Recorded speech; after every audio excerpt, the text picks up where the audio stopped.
So, anime. It's kind of popular. Although the anime fandom has grown for better and for worse, it seems that usually a couple shows come along and are able to break into the mainstream beyond just anime fans. And this year's anime is Spy Family, a quirky show about a top-of-the-line spy sent on a mission to assassinate a guy that only shows up in this specific school's meeting. Okay, that's oddly specific, but carrying on. So, the spy must then create an entire family in a week in order to enroll in the school. So he gets in possession of a child and is charming enough to get a girl to marry him in a week. Hey girl, if you're looking for a man that can treat you right and cuddle you and spoil you, you've come to the wrong place. I'll beat the fuck out. Why he didn't just get another spy to play the role? I don't know, don't ask questions. But conveniently the person he married turns out to be an assassin, and the child he adopted apparently can read minds and... What the hell is this? Okay, hearing this autopsy sounds like the most batshit insane thing you've ever heard. Black Baby Yoda. I was expecting the dumb movie so bad you laugh at it vibes given the ridiculous premise, but after watching it, I realized the show was actually really good. This show gave me so many different emotions. At times I was excited, on the edge of my seat, then the very next I was calm and relaxed. And this is so confusing to me. How could a show with such an insane premise turn out so well? And why the hell is this show so goddamn popular that it's got everyone talking about it? After thinking about it, I think I've compiled a bunch of things this show does to give the vibes that it has. But first, we have to address the elephant in the room. It doesn't make any sense. So usually you think that this show would have something to explain the Swiss cheese levels of plot holes, but it doesn't. And you may think, well, they don't explain why crucial elements of the plot seemingly exist for no apparent reason. That's kind of bad, and usually, yeah, you'd be correct. But this is Spy Family we're talking about here, okay? The show where a top-tier spy marries an assassin and is father to a telepath. What were you expecting? I'm sure they do kind of explain why Anya, the daughter, is a telepath, like a tiny bit, but it's barely an answer and we don't get much later in the season. The show never expects you to take it seriously, and at the end of the day, this is a comedy, and comedy doesn't always have to make sense, otherwise SpongeBob will be the worst show ever put on television. But just like SpongeBob, this show uses this disregard for logic to its advantage, because you literally have no idea what could happen next. This show is hella goofy, and that is because this show is over the top. Whenever I think over the top in anime, I usually think of stuff like Dragon Ball was like Super Saiyan. You thought Super Saiyan was cool? Well, here's Super Saiyan 2. Oh, that was cool? Now here's Super Saiyan 3. Now Super Saiyan Blue. Now goddamn Ultra Instinct. It's about the show establishing rules and limits, and then that very same show pushing or exceeding those limits. But in Western stuff, I think of the apartment scene from Pulp Fiction where Jules recites an entire Bible verse in front of a guy before he and Vincent dump an entire mag into him. It's not really the fact that the action itself is impossible. I could do the same thing, granted I would probably be sent to prison, but I could do it. Well, at least in America. But no matter where in the world I go, I don't think I'm going Super Saiyan anytime soon. But Spy Family sits in this middle ground. Aside from Anya's mind-reading powers, there are no supernatural elements in the show. But like previously stated, this show sometimes has the same amount of logic as YouTube enforcing their own community guidelines. So now you got crazy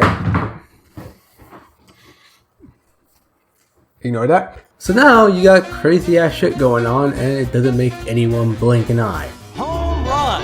And the beauty of this is that you as an audience member, for the most part, have no idea what could happen next, and that's just exciting. Like how when the mom and dad are being chased by goons and they cover up the fact that he's a spy, dad just says he's a psychiatrist and this is his patients acting a bit quirky from psychotic episodes, and then proceeds to have the most American engagement I've ever seen. Or how about when they buy out an entire James Bond set, Bond Man set, and get a bunch of other spies to reenact the show just to celebrate their daughter getting admitted into the school. Oh, and by the way, the only thing that will prevent two giant countries from going to war is if this girl gets good grades. This is when Asian parents become superheroes. What were the other characters? What did they have to say about all the crazy stuff going on? Well, they don't really care because there's a probably collective 60 IQ points across all of the characters. Like, this is the brother of the mom, and she pulls up like she just came back from shooting a horror movie, and this dude still doesn't know she's an assassin. Like, what the fuck do you think happened? She tripped? In fact, how the hell has she been hiding this when she looks more conspicuous than Jules and Vincent after Vincent shot Marvin in the face? At times, both the father and the mother seem like the most incompetent people for their jobs. But then in the very next episode, they'd be looking clean as hell. I mean, look at these moves from Yor. God motherfucking damn, this bitch is ready for the UFC. You probably could put her in a ring with fucking Conor McGregor and she'll be perfectly fine. But fortunately, she hasn't learned how to fight in heels, so they break and she falls asleep. And sure, she is drunk, but it goes back to the point that these characters can change entirely based on whatever the plot wants them to be. And what does that have to do with, well, anything? Well, it's just entertaining. Sure, there are some messages about what it means to be a good family, but at the end of the day, we just want to see cute and funny shit happening. But if all this exhilarating action is going on in the show, then why is this show so relaxing? Well, I think it has something to do with the pacing and just general story structure. Pacing is like kind of important when making a show. Good pacing usually means the story moves fast enough to not make it boring, while still giving the audience anticipation of what's to come next. Spy Family is said to be a little bit slower than that perfect pacing, but it seems intentionally done. The plot moves very slowly, and in some episodes it's barely focused on at all. And this is what gives Spy Family that relaxing vibe. When you break it down, there are two big plot points. The first is Lloyd's actual mission to kill that one guy, which to be honest is bland and uninteresting. We all know Anya is going to get there one way or another, and Lloyd is going to get the job done. On top of this, you also have the world building with the East and the West and how they're about to go to war. But did anyone really care about that? I know I personally didn't, and this is why the show doesn't really focus on that stuff. Instead, I'm sure everyone is much more interested in the second one, which is the family itself. It's also obvious that the family of misfits who is only created to serve each other's own benefits is going to realize that they actually see each other like a very real family, which is basically the plot of a lot of Pixar movies. And yeah, this is kind of predictable, but with the show, it's not about the destination, it's about the journey. By slowing down the pacing, you allow the characters to interact and really bond, which, gives us that good feeling. Or they just want us to have a good laugh. Remember the episode where they bought the Bond set? Well, the episode doesn't move the plot at all. All we learned is that Anya got into school, which I'm pretty sure anyone above the age of 9 knew would happen. So what is this episode for? Besides giving us a cool set piece with smooth as butter animation, it just lets the characters goof around. And this ties back into the stuff I said previously. The slowed pacing allows for wacky stuff to happen. I never felt annoyed at the pacing because the downtime was filled with so many interesting and entertaining moments. If anyone has seen those insert random song slowed and reverb or popular song name here but it's Lofi videos, usually with some random anime clip on repeat for some reason, it basically feels like someone lofified the show. I know lofified is not a word, but I couldn't come up with anything else to describe it as. And speaking on how this is a very character heavy show, the characters themselves have got to be good. And yeah, they're really good. I think the best thing about the cast is how none of them feel too cliche. The only one I see is a little cliche is Anya, but I think everyone gives her a pass because she's cute. Including me. And apparently one of Anya's classmates is also a cliche, but not just any cliche. A cliche that is exclusive to anime. From what I read online, it's a trope where a character bitches a lot and seemingly hates another character, but deep down, actually has feelings for that character. Yeah, I can't really say I'm necessarily a fan of that, but he works in the context of the story so far. It's a little too early to say whether he is a good character or not, but to me, he's acceptable and offers some funny situations for Anya. Other than that, the rest are great. On paper, Anya seems like the easiest one to write. Just make her do and say cute things and everyone will love her. And yeah, that's what she does. But they still added a lot more depth to her character. Being raised in an orphanage and by scientists, she sees the family she has now as her real family. Out of the three, she is the one who cares the most about the family's relationship with each other, in a lot of ways puts them over her own personal gain. And honestly, that's just really sweet. And that's not all, there are hints at her backstory and who her original family was, and the writers just added so much to her character and it truly makes her worthy of all the attention she gets. Moving on from that though, Lloyd, the father, has many extreme spy missions under his belt, but struggles to keep a healthy relationship with his 4-year-old adopted daughter. And sure, many will point to other characters like Carl from Up and Joel from The Last of Us as being similar, but unlike those guys, Lloyd is actually determined to be a good parent. He is thrown into a situation completely unfamiliar to him, but is willing to learn and grow. Now, Yor, the mother, on the other hand, is completely wild. Her infatuation with killing is a bit, sexual? Like, no seriously, I don't know how else to explain it. Even though she only married him for her own benefit, there definitely seems to be a level of attachment growing between both Anya and Lloyd. There's also just a lot of irony written about these characters. Anya, the child who's supposed to be oblivious to all of her parents' shenanigans, is actually the most informed out of all of them.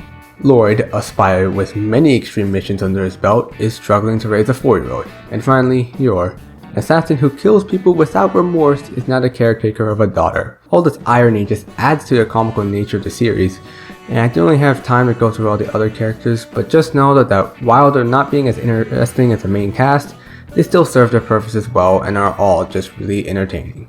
But sure, while this all explains how the show is good, it doesn't really explain how it got this popular.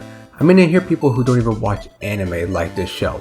But I think the answer is pretty simple and it involves 2 reasons. The first is that it is very appealing to all audiences. If you're an anime fan or not, if you're young or you're old, you name it, you can probably find something to like. See, how it appeals to anime fans is, well, I think Video Game Donkey can explain it best. Anime fans are the new Sonic fans. You can literally slap anime onto any piece of garbage and people will buy it. And for non-anime fans, it has them covered too. For people who enjoy action spy movies like James Bond or Mission Impossible, it's got that. It also has some Pixar elements as previously stated. It also has Anya, who is impossible not to love.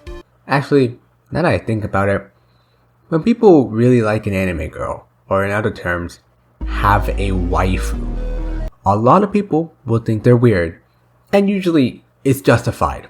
Now, if you take a liking to Anya, depending on how you do it, you either look really weird, and I mean really weird, or just a normal human being. And finally, that's a little romance sprinkled in for those into that. Now for my second reason, I think a huge factor in its success is just how unique it is. Okay, I know that is contradictory to literally what I said a few seconds ago, but hear me out. If you think about that donkey quote I showed you, while it's a little hyperbolic, there's some level of truth to it. That truth is anime in general only ever tries to appeal to other anime fans.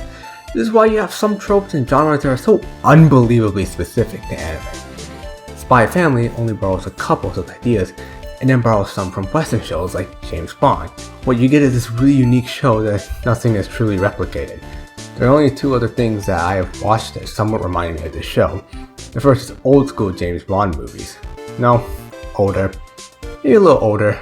There it is. I mean, it's obvious that they did take inspiration from Bond films. They make numerous references to them, as well as other spy movies, but this show doesn't really have much in common with newer Bond films, or most spy films in general. Instead, it has the same campiness that old Bond films had, whether intentional or not. Taking another anime being Kaguya, which conveniently aired alongside Spy Family. It also takes a very over-the-top approach with this comedy, but the big difference is that Kaguya is set in a high school, while Spy Family is set in the fictional equivalent of the Cold War. Do not pray for easy lives, my friends. Pray to be stronger men. Other than that, I'm just really grasping for straws here. The show has its identity, which in this day and age is really important in finding an audience. Overall, this show just conjured this perfect recipe that gets everyone hyped. Not only that, it's just a really well written show with likable characters and good humor. I don't have much else to say other than I recommend the show to anyone that's interested. If I had to give it a rating, it's probably between a 7 and an 8. I know that's kind of low considering the fact that this video has been nothing but praise, and that's because I intentionally did not talk about anything negative. This video really wasn't meant to be an in-depth review, And originally I was thinking this would be a short video, but after looking at the timestamp, I'm thinking that I have a problem with making short videos. But I just saw that this show was doing something really interesting and unique, and I wanted to talk about it. I may explain my rating later, but probably after the show is completely done, as my rating could change by then, but I don't really see it happening. So I'm just gonna stick with everything I say now. And yeah, that's pretty much it. If you like the video, subscribe. Don't, and yeah.